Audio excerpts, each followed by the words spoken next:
Hello guys, स्वागत है आपका अपने चैनल द रियल क्लासेस में। आज स्टार्ट करते हैं हम राष्ट्रीय आय निकालने की उत्पाद विधि का अगला भाग, जिसमें हम सिर्फ कुछ क्वेश्चन करेंगे और एक इम्पॉर्टेंट टॉपिक करेंगे। ठीक है, तो आज ये है उदाहरण नंबर 3। उदाहरण 1 और 2 मैंने कल की वीडियो में बताया था, उसमें कोई डाउट अगर हो तो आप मुझे बताइए। अभी फ़िलहाल हम आगे चलते हैं। इसमें क्वेश्चन है आपके सामने, उत्पादन का मूल्य है। मैंने आपको बताया था जीडीपी एमपी उत्पाद विधि से सबसे पहले जीडीपी एमपी निकलता है। जीडीपी एमपी निकलता है, और जीडीपी एमपी निकालने के लिए हम क्या करते हैं, प्राथमिक क्षेत्र, द्वितीयक और तृतीयक तीनों क्षेत्र में जो भी मूल्य वृद्धि की जा रही है उन तीनों को ऐड कर देते हैं, तो वो हमारी जीडीपी एमपी निकल करके आ जाती है। तो यहाँ पर अभी हमारे पास प्राथमिक क्षेत्र का उत्पादन मूल्य, यानी कि अब प्राथमिक क्षेत्र ने किस तरह से मूल्य वृद्धि की है उसका मैंने तरीका बताया था। उत्पाद का मूल्य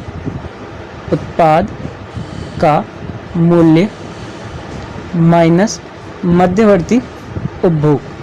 इस तरीके से हम क्या करते हैं, उत्पाद का मूल्य और माइनस मध्यवर्ती उपभोग करके एक क्षेत्र की मूल्य वृद्धि निकालते हैं। फिर मूल्य वृद्धि निकालने के बाद हम इन तीनों को ऐड कर देते हैं। लेकिन अगर उत्पाद का मूल्य ना दिया हो तो बिक्री प्लस स्टॉक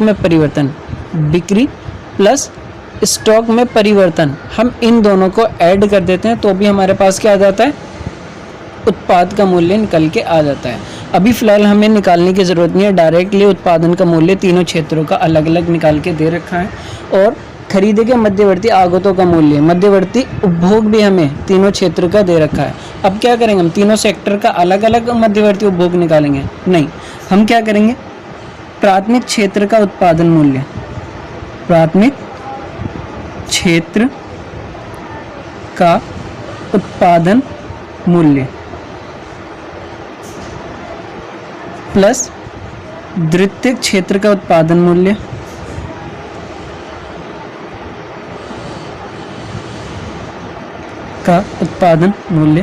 और प्लस तृतीयक क्षेत्र का उत्पादन मूल्य, तीनों को ऐड कर देंगे, तृतीयक क्षेत्र का उत्पादन मूल्य। फिर माइनस कर देंगे हम प्राथमिक क्षेत्र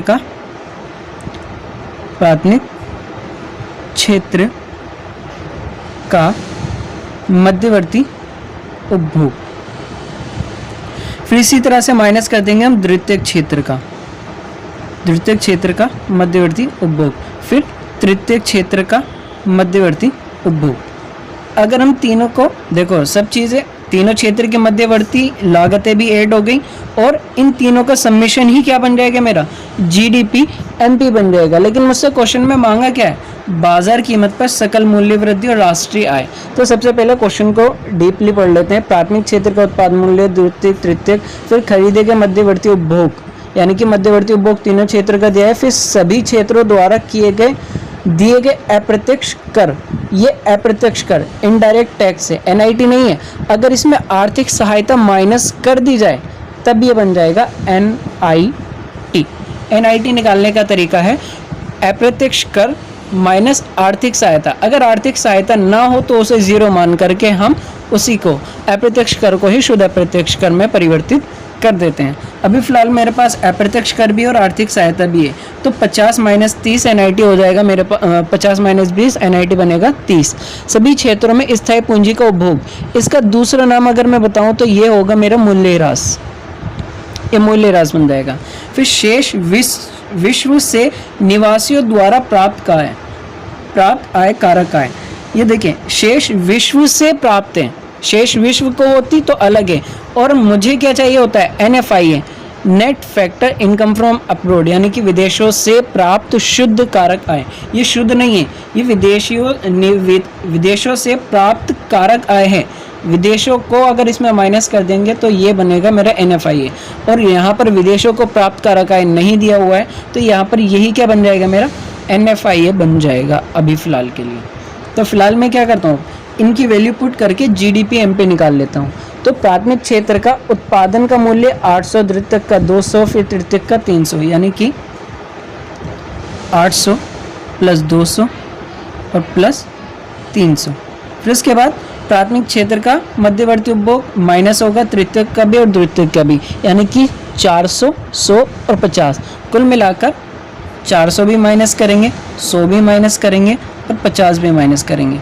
तो 8 वाली आइटम है मेरे पास 1300 और ये आइटम मेरी लाख में है, तो लाख टर्म हम यहाँ पर यूज़ करेंगे 13 लाख और माइनस 450 इसमें से 550 इसमें हम माइनस कर देंगे 550 लाख। तो टोटल जीडीपी एमपी की वैल्यू कितनी आएगी मेरे पास 1300 माइनस 550 750 लाख 750 लाख ये आएगी मेरी जीडीपी एमपी। और क्वेश्चन ने हमसे मांगी क्या थी बाजार कीमत पर सकल मूल्य वृद्धि। बाजार कीमत यानी कि एमपी, सकल का मतलब ग्रोस, मूल्य वृद्धि का मतलब डीपी है। बाजार कीमत पर सकल घरेलू उत्पाद मांगा है और इसको बदलना है फिर किस में राष्ट्रीय आय में। राष्ट्रीय आय का मतलब क्या होता है NNPFC।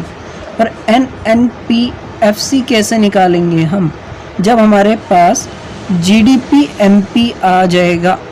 जीडीपी एमपी हमारे हाथ में है तो इसको क्या करेंगे इसी को अब हम चेंज करेंगे ग्रोस से नेट पर जाने के लिए। अब देखिए यहाँ पर एक बच्चे को डाउट आया था, उसने मुझे बताया था, तो इससे पहले मैं आपको चेंजिंग रूल समझा देता हूँ।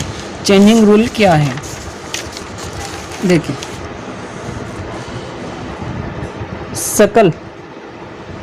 सकल को बदला जाता है शुद्ध के अंदर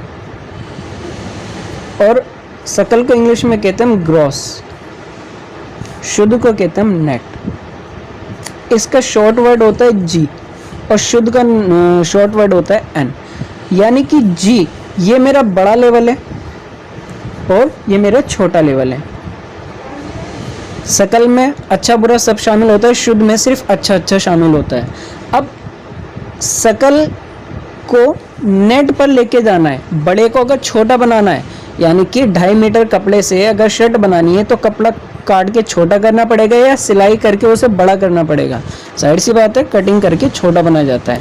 तो यहाँ पर भी सकल को शुद्ध में बदलने के लिए हम माइनस करेंगे और वो माइनस क्या होगा, वो माइनस होगा आपका मूल्य ह्रास। और इसी तरह से अगर शुद्ध को सकल में बदलना है, छोटे लेवल से बड़े लेवल पर आना है, तो यहाँ पर प्लस हो जाएगा। क्या प्लस होगा, वही जो माइनस हुआ था यानी कि मूल्य ह्रास। इसी तरह से जीडीपी एमपी दिया है, जीडीपी एमपी दिया है, इसको बदलना है एनडीपी एमपी के अंदर। तो क्या करेंगे, जी से एन पर जाने के लिए यहाँ पर माइनस कर देंगे आप मूल्य ह्रास। तो ये बन जाएगा आपका क्या, एनडीपी एमपी।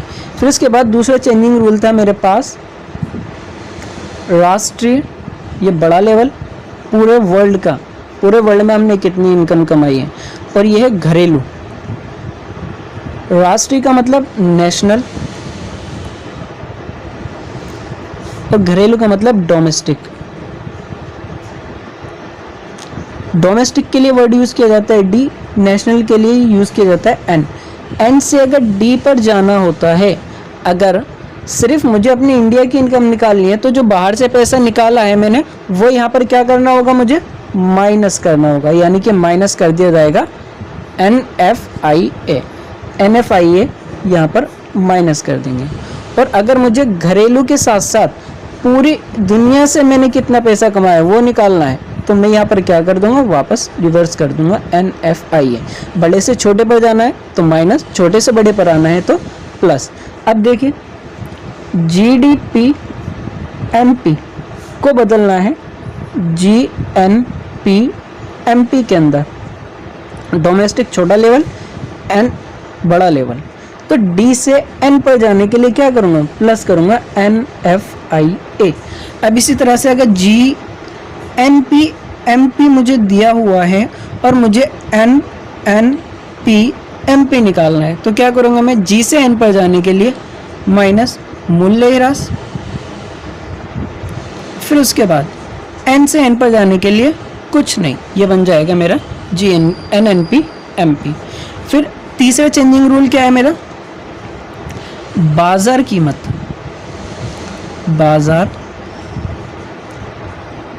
कीमत, और दूसरा कारक लागत, कारक लागत। बाजार कीमत बाजार कीमत को शॉर्ट में कहते हैं मार्केट प्राइस, इंग्लिश में कहते हैं मार्केट प्राइस, और इसके लिए वर्ड यूज़ किया जाता है एमपी। कारक लागत फैक्टर कॉस्ट, और इसके लिए वर्ड यूज़ किया जाता है एफसी। अगर एमपी से एफसी पर जाना है तो क्या करते हैं आप, माइनस करते हैं एनआईटी यानी कि शुद्ध अप्रत्यक्ष कर, और अगर कारक लागत से बाजार कीमत पर आना है तो प्लस कर देते हैं एनआईटी यानी कि शुद्ध अप्रत्यक्ष कर। अब एक पॉइंट ये भी है कि हम एनआईटी एनएफआई ये कैसे निकालते हैं। देखिए, एनआईटी अगर क्वेश्चन में दिया है तो कोई दिक्कत नहीं, अगर नहीं दिया है तो निकालने का तरीका ये है, अप्रत्यक्ष कर, अप्रत्यक्ष कर माइनस आर्थिक सहायता। अगर आर्थिक सहायता नहीं दी है तो इसे हम ज़ीरो मान लेते हैं, आर्थिक सहायता को हम ज़ीरो मान लेते हैं। और एनएफआई ये कैसे निकालते हैं हम, net factor income from abroad, यानी कि विदेशों से प्राप्त शुद्ध कारक आय। इसका आंसर है विदेशों से प्राप्त कारक आय, विदेशों से प्राप्त कारक आय माइनस विदेशों को प्राप्त कारक आय। और मूल्य ह्रास आपको क्वेश्चन में डायरेक्ट दिया होता है तो कोई दिक्कत वाली बात नहीं। क्या आपको कोई दिक्कत है चेंजिंग रूल के अंदर बदलने में? देखिए, अब हम एक चीज़ मिल जाए तो दूसरे में बदल सकते हैं चेंजिंग रूल के ज़रिए से, लेकिन हमें ये ध्यान होना चाहिए। लेकिन ये चीज़ बदलने वाली मिलेगी कहाँ से, वो हमें मिलती है इन मेथड के ज़रिए से, और उन्हीं मेथड को हम यहाँ पर कर रहे हैं। जैसे कि जीडीपीएमपी उत्पाद विधि से मिली, अब इसको एनएनपीएफसी में बदलना है तो अब यहाँ पर चेंजिंग रूल लगाएंगे। जी से एन पर जाने के लिए माइनस मूल्य ह्रास, लेकिन यहाँ पर मूल्य ह्रास का दूसरा नाम दिया हुआ है सभी क्षेत्रों में स्थायी पूंजी का उपभोग, तो आप यही लिखेंगे स्थायी पूंजी का उपभोग। ओके, जो क्वेश्चन में दिया है वही आप यूज़ करेंगे। आपको पता होना चाहिए कि ये वर्ड जो है ये मूल्य ह्रास है बस। फिर उसके बाद डी से एन पर जाने के लिए, डोमेस्टिक से एन पर जाने के लिए आप क्या करते हैं, प्लस करते हैं एनएफआईए ऐड करते हैं। लेकिन अब ये देखिए यहाँ पर मुद्दे एनएफआईए तो दिया नहीं है, क्या दिया, क्या है, शेष विश्व से निवासियों द्वारा प्राप्त आय। अब मैंने आपको बताया एनएफआईए निकालने का तरीका, विदेशों से प्राप्त कारक आय। यहाँ पर मान लीजिए कितनी विदेशों से प्राप्त कारक आय मेरे पास 20 रुपये, 20 माइनस 0 तो कितना बन गया एनएफआईए। एनएफआईए मेरा हो जाएगा प्लस का 20, यानी कि यहाँ पर मैं एनएफआईए इसको लिख दूंगा एज इट इज, विदेशों से प्राप्त आय लिख दूंगा, विदेशों से प्राप्त आय। ओके, फिर उसके बाद एमपी से एफसी पर जाने के लिए माइनस करेंगे हम एनआईटी, माइनस कर देते हम एनआईटी। एनआईटी आप यहाँ पर लिख सकते हैं कि ये है एनआईटी, मैंने यहाँ पर माइनस किया है, लेकिन आपको एनआईटी निकाल करके दिखाना पड़ेगा कि आपने एनआईटी कैसे निकाला है। चलिए मैं यहाँ पर एनआईटी भी निकाल देता हूँ। यहाँ पर अप्रत्यक्ष कर भी मुझे दिया है, अप्रत्यक्ष कर दिया है मुझे क्वेश्चन में, और आर्थिक सहायता भी दी है, तो दोनों का डिफरेंस निकाल के एनआईटी में लिख दूंगा। अप्रत्यक्ष कर 50 और आर्थिक सहायता 20, तो 50 माइनस 20 एनआईटी बराबर 30।